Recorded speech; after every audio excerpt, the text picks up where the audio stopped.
how God feels about righteousness, what it means to be faithful.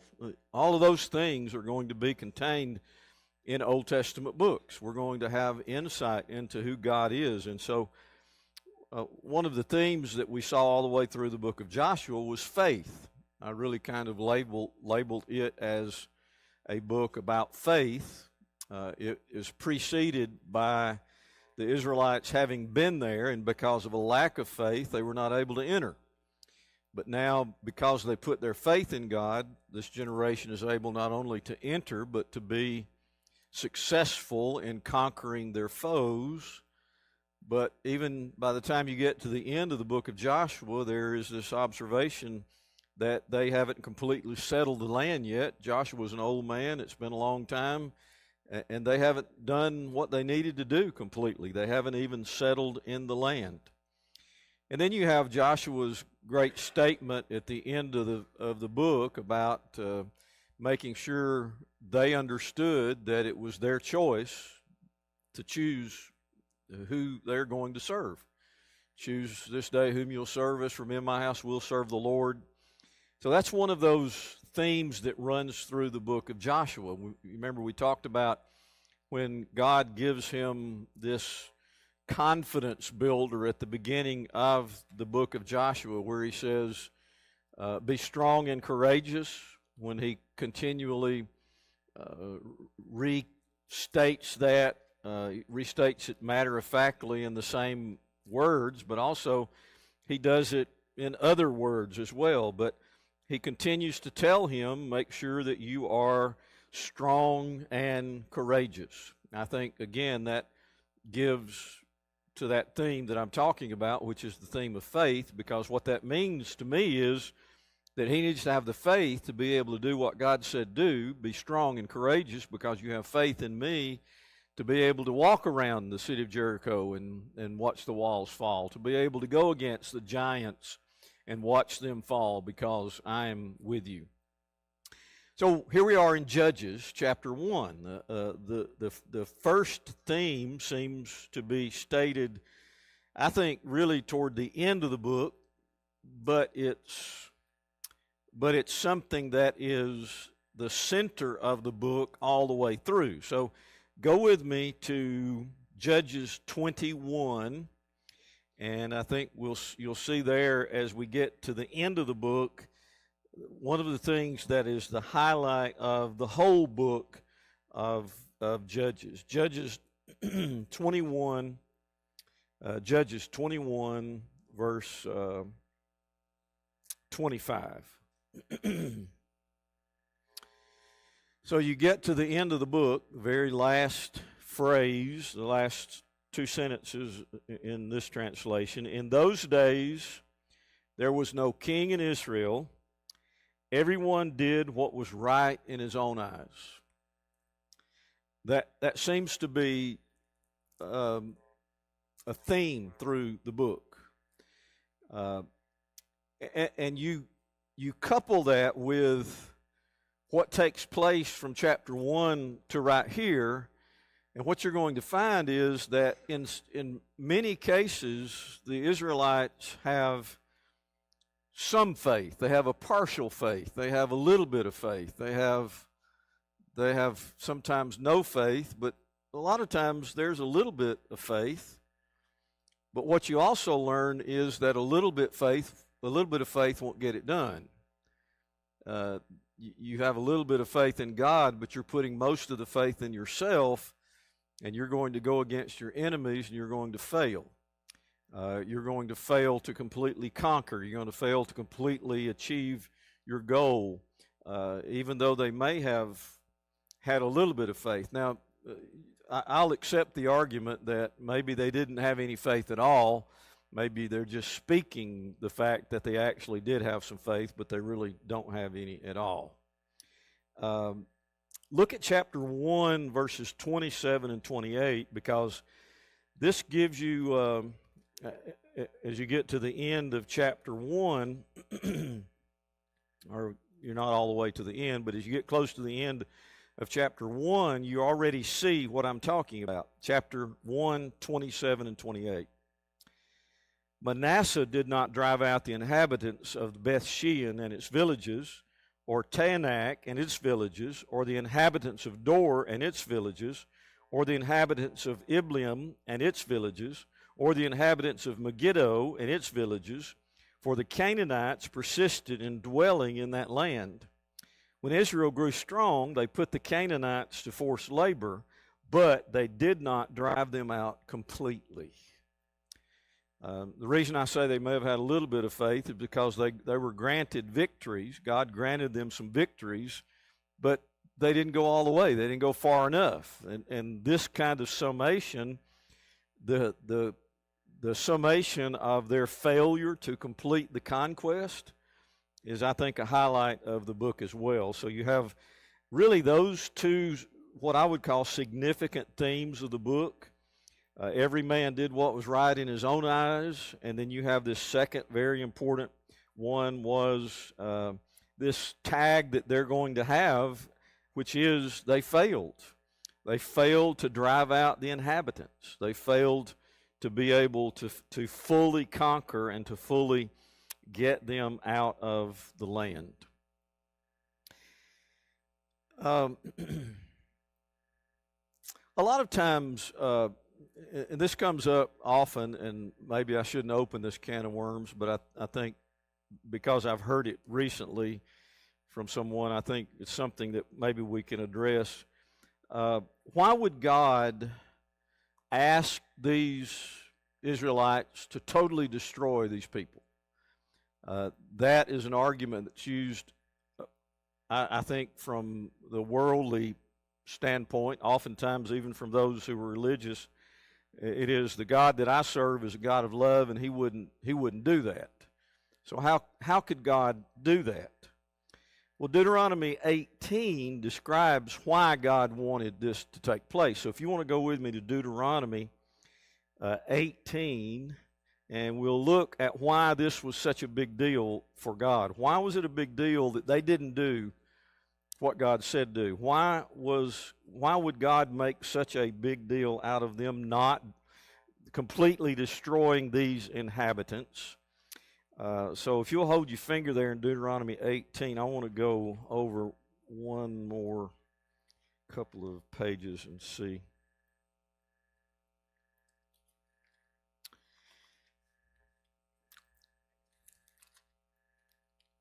Yeah, Deuteronomy 9. Just listen to 4 through 6.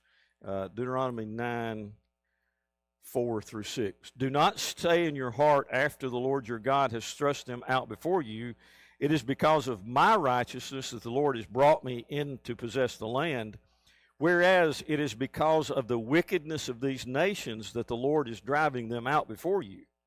Not because of your righteousness or the uprightness of your heart are you going in to possess their land, but because of the wickedness of these nations, the Lord your God is driving them out from before you, and that He may confirm the word that the Lord swore to your fathers, to Abraham, to Isaac, and to Jacob. Okay, so the emphasis there, Deuteronomy 9, 4 through 6, is don't you get the big head thinking that you're so great and wonderful. The reason that you're inhabiting the land and they're not is not because of your goodness. It's because of their wickedness. They are so wicked. They are so evil. Now, you're at 18, so let's look at chapter 18, verse 9 beginning. I don't know if you have a title to this paragraph in your translation or not, but here it says in mine, abominable practices. This is Deuteronomy 18, verses, it'll be 9 through about verse 14.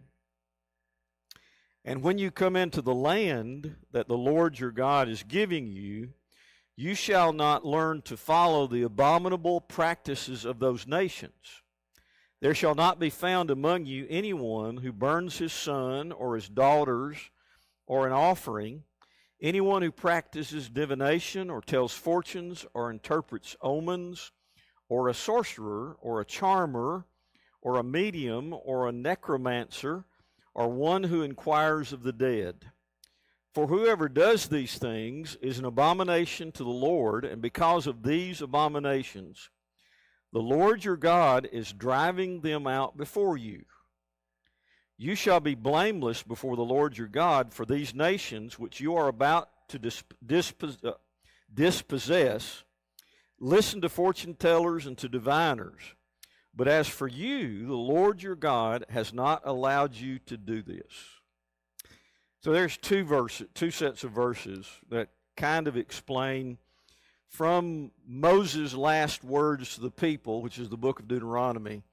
You're going in to possess the land, and the reason that you're going in to possess the land is because of the wickedness of these people. This is your land. I'm giving it to you. They are abominable in their actions. They are wicked to the core. And because of this, God wants them to be totally destroyed and taken out of the land. And in Deuteronomy 9, he's trying to let them know it's not because you're so great. You're not flawless either. But here he concludes this by saying, at least I have taught you and you're following the directions to serve the one Lord God Almighty and not many gods that are detestable and abominable in the way that they're worshipped. All right, maybe some observations before we actually begin into the text of Judges. Anything have maybe brought to mind as we've talked about these things?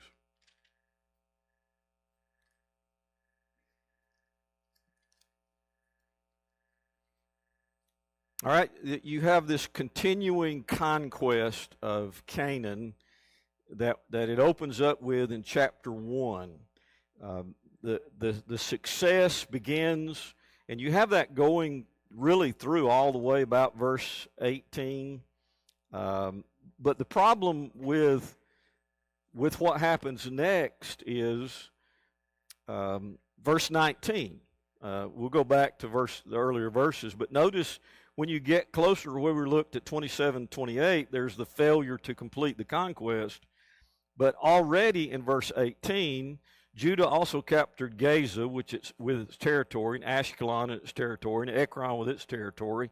And so all you've had in most of those first 18 verses is them fulfilling the command to be able to take the land. But note verse 19. And the Lord was with Judah, and he took possession of the hill country, but he could not drive out the inhabitants of the plain because they had chariots of iron. And Hebron was given to Caleb, as Moses had said, and he drove out from its 3 sons of Anak. But the people of Benjamin did not drive out the Jebusites who lived in Jerusalem. So the Jebusites have lived with the people of Benjamin in Jerusalem to this day. So what you pick up very quickly is there was success, but there was failure. There were some good things happened. They were able to conquer, but then they were not able to do this. And by the way, I don't think in any way was this statement, he could not drive out the inhabitants of the plain because they had chariots of iron. I don't think in any way that is a reference to they're not beatable. I think it's that when they were looked at and they saw that, this would be Judah. Judah was unable to possess his plain land out on the plain. He was unable to do that. I think it was that Judah's lack of faith saw those iron chariots, and he was unable to follow through on what God gave them the land, right? It didn't matter if they had iron chariots or 40-foot thick walls or 10,000 members of their army.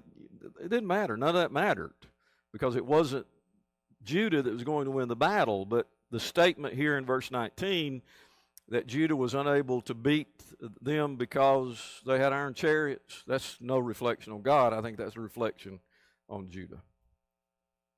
So what happens next is the same thing we read from 27, 28. They were unable to do this, and so you have the partial victory, but then really no victory at all in this first chapter, actually through verse 28.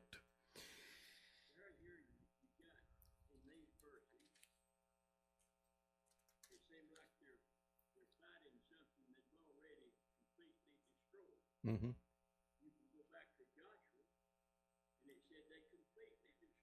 Mm-hmm.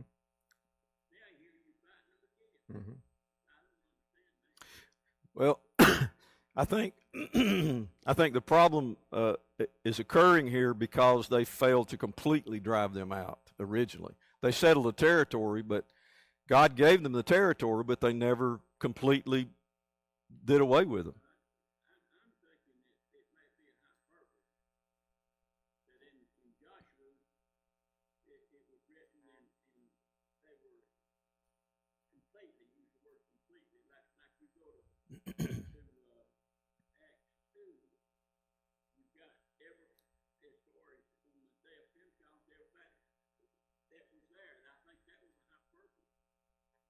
From every nation under heaven. Is that what you're talking about? Yeah. Well, remember that the first part of Judges overlaps the end of Joshua because Joshua's not dead yet. So I think you're dealing with some of the same things that happened at the end there, where they were told you need to go back in and you need to finish this off. God gave them the land. God did everything he said he would do, but they failed to drive out all the inhabitants and finally settle in their land. The reason that you get while ago that he knew the hearts of the people, and they would no longer be obedient to him if they let the influence of the gods of these Canaanites and others that they remained. Mm-hmm. So he knew the hearts of the individuals, what they were doing, which we see. They always wondered what the other people had, not what God did. Right. Yeah, one of the downfalls of the Israelites was these people still dwelling there. As Nelson points out, God knew what was going to happen if they didn't totally drive them out, if they didn't totally destroy them, if they allowed them to be their neighbors, and that's exactly what happened. Yeah. Put yourself in the midst of the wrong crowd that is consumed. Mm-hmm. And that's what God knew. They got with those people, they would soon. Mm-hmm. Yeah, that lesson and so many others are part of this book of Judges. Sometimes we think we're going to be strong enough and we're able to conquer that temptation, and we're going to hang around with the wrong crowd and we'll try to influence them, and oftentimes it doesn't turn out like we really expected it to. Okay, yeah. It says first of all, it says they did possess, the hill country. But it makes you want to think, well, they got that, and then they sort of decided to sit back on their laurels a little bit and say, hey, look what we've got now. And their faith maybe began to waver a little bit when they saw what was done. I think that's exactly why that statement is there, that when they saw those, that their faith, I mean, it's kind of like, what was it in Joshua, when their hearts melted? There's that section when the people's hearts melted. That idea, I think, is kind of what's going on here, which is when they saw those chariots, it's like, oh no, we can't stand against those. Yeah.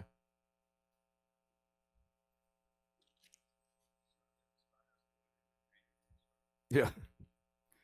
All right, look at chapter 1, verse 1. I've jumped in a lot of different places, but that's kind of my introductory remarks. But one of the other lessons that obviously is the same lesson that we find in the book of Joshua is that God is faithful. God's going to do what he said he's going to do, and his faithfulness is not confined to okay, let me back up.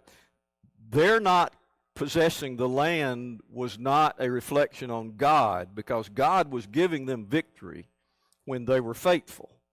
So God is going to do what he said he would do, and that's part of the statement of the end of the book of Joshua, which is the Lord God did all he said he was going to do, because he gave them the land, they possessed the land, and so that's part of what you see here, the successful beginning of the conquering or the final settlement of the land. That I think that's the way the book ends in Joshua, and it picks up here, because after the death of Joshua, the people of Israel inquired of the Lord who shall go up first for us against the Canaanites to fight against them? The Lord said, Judah shall go up. Behold, I have given the land into his hand.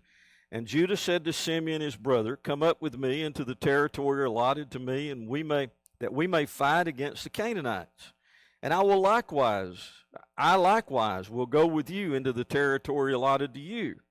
So Simeon went with him. Then Judah went up, and the Lord gave the Canaanites and the Perizzites into their hand, and they defeated 10,000 of them in Bezek. I love the next part. You can go ahead and read the rest of it. They cut off the king's big toes. I guess that's a hobbling method. You can't perform. You can't run well. You can't stand on a hillside very well. You're kind of hobbled if they cut off your big toe, right? So, and thumbs too. Yeah. So. 70 kings with their thumbs and their big toes cut off used to pick up scraps under my table.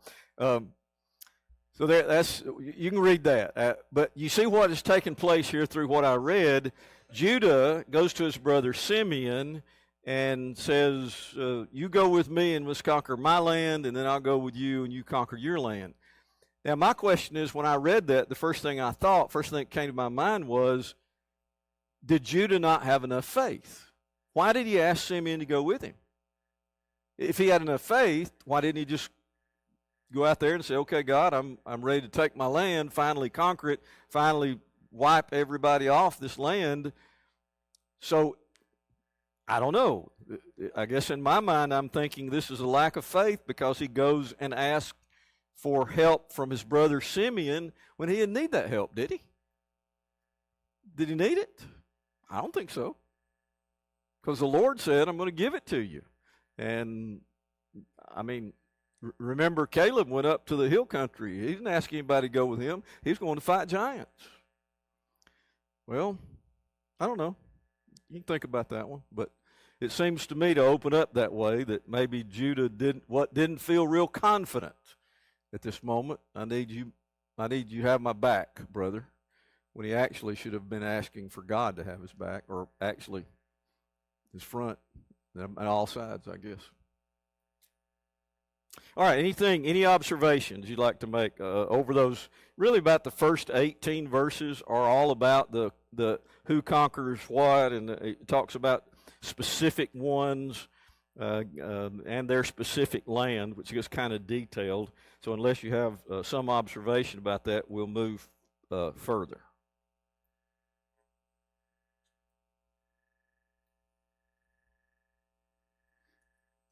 Okay, to chapter 1, verse 19, it kind of changes. We already looked at that one. That's where Judah took possession of the hill country, and he couldn't drive out the inhabitants of the plain because of the chariots of iron. We read that. Notice verse 21. We'll read off and on some of these verses. 21. But the people of Benjamin did not drive out the Jebusites who lived in Jerusalem, so the Jebusites have lived with the people of Benjamin in Jerusalem to this day.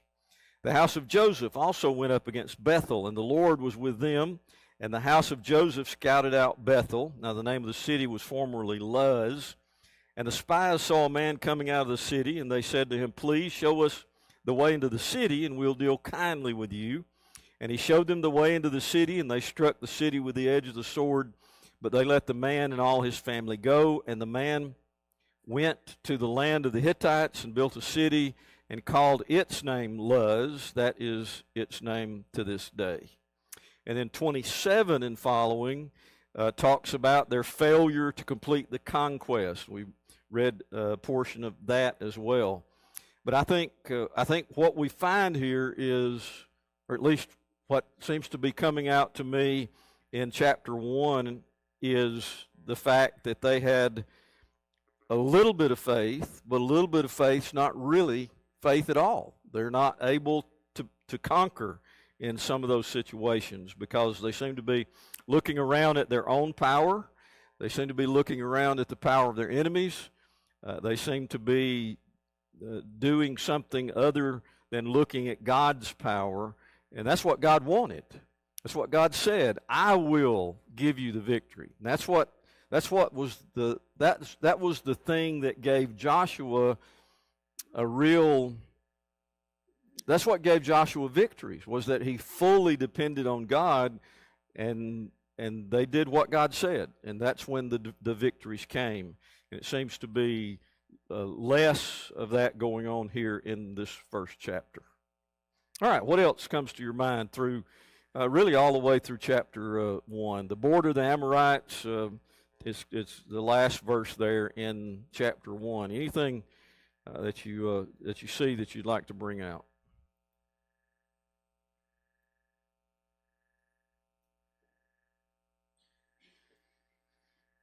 All right, look at chapter 2, verses 1 through 5, because here you have, I think this is a reference to what we've already been talking about. Let's look at chapter 2, verses 1 through 5, because this really talks about Israel's disobedience.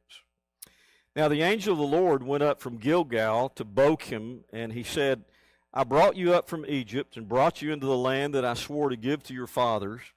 I said, I will never break my covenant with you, and you shall make no covenant with the inhabitants of this land. You shall break down their altars, but you have not obeyed my voice. What is this you have done? So now I say, I will not drive them out before you, but they shall become thorns in your sides, and their gods shall be a snare to you. As soon as the angel of the Lord spoke these words to all the people of Israel, the people lifted up their voices and wept, and they called the name of that place Bochim, and they sacrificed there to the Lord. I think that means something like weepers or weeping. So this is a place of weeping, is why they named it that, because of this news that they got. So chapter 2, verses 1 through 5 are reflecting on what's happened now in chapter 1 of the book of Joshua. Because of and all of it's not described there. Everything's not described, because he says, you have made a covenant with, you will not drive them out. They have become thorns in your sides. Their gods shall be a snare to you. But you've not obeyed my voice. All of that there is not necessarily described all there in chapter 1, so that seems to give us more information on the state of affairs with the nation of Israel. So when you get to chapter 2, verse 1, you see that they have failed in God's eyes. They haven't done what God said. They haven't acted by faith. They haven't driven out the people. They haven't totally destroyed the people. They're now dwelling amongst neighbors there in this promised land. Their gods are still there. You didn't tear down the altars. You know all of that that's going on, and it seems that this whole idea of they have become thorns. They shall become thorns in your sides. Their God shall be a snare to you. All of that is a prophecy, kind of like what Nelson was talking about a while ago, that God knew that if they didn't drive them out, if they didn't destroy them and destroy their gods, that there were going to be some very sad and terrible results of that.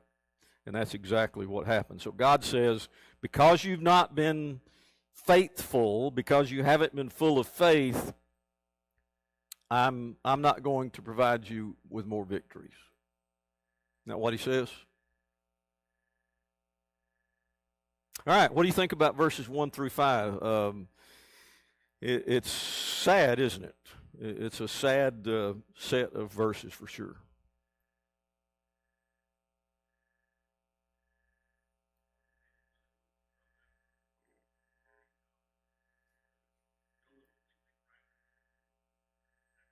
Mm-hmm.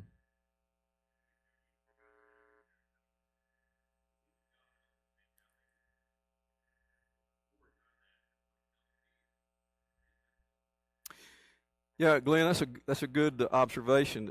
You would think that this generation of people who they've witnessed the taking of this promise. They've witnessed Jericho, and they've witnessed all of these battles, and God providing victory, and they've heard the stories about who God was, and they know what their duty is. And how can you leave an altar of a God who is worshipped in the way that these gods are? How can you not destroy it? I'm with you. I don't know if you have any faith at all. How could you not just say, that's at least one thing we need to do. If we're not going to drive out the people, we need to go burn that altar to. Yeah. Right. Yeah. All right. Great point.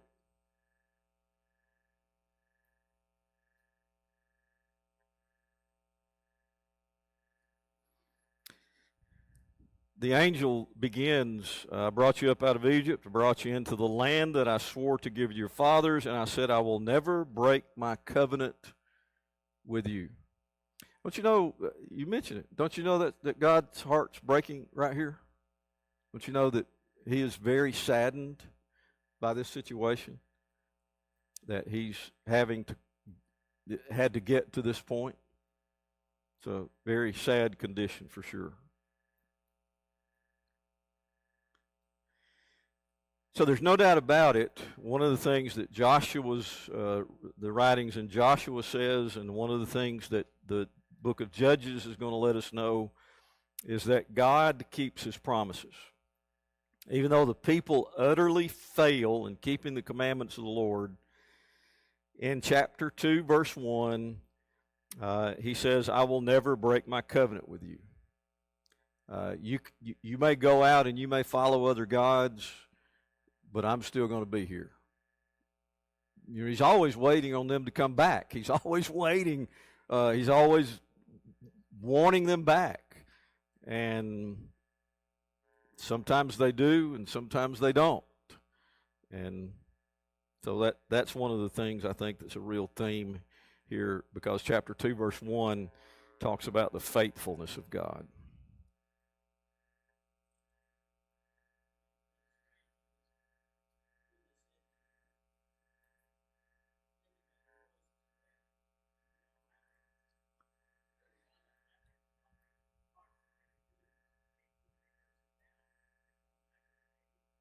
Mm-hmm.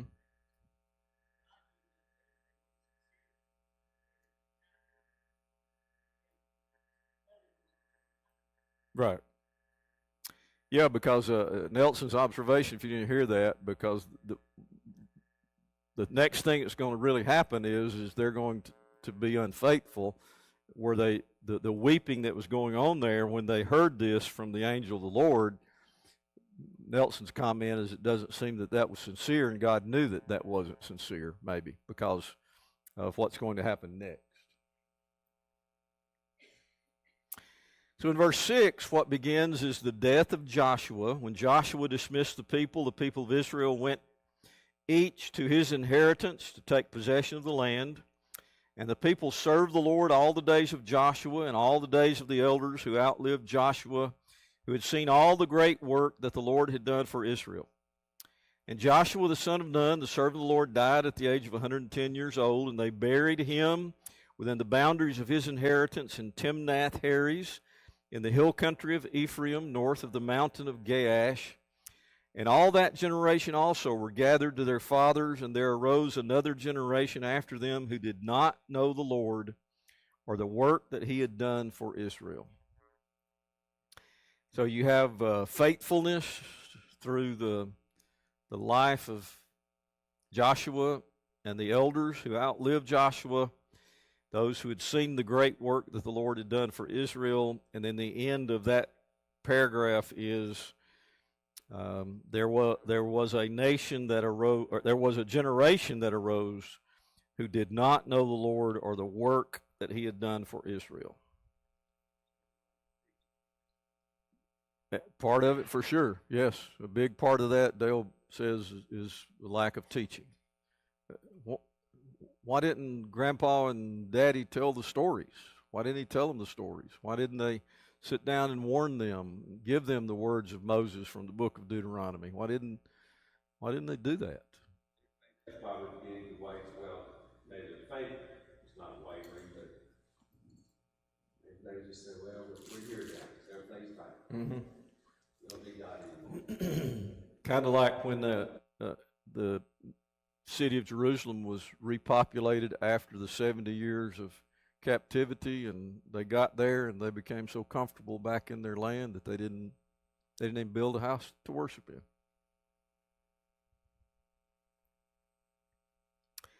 Verse 11, connected to that. Verse 10, remember? They forgot, they didn't know, they weren't aware of whatever happened this generation. Verse 11, and the people of Israel did what was evil in the sight of the Lord and served the Baals. And they abandoned the Lord and the God of their fathers who had brought them out of the land of Egypt.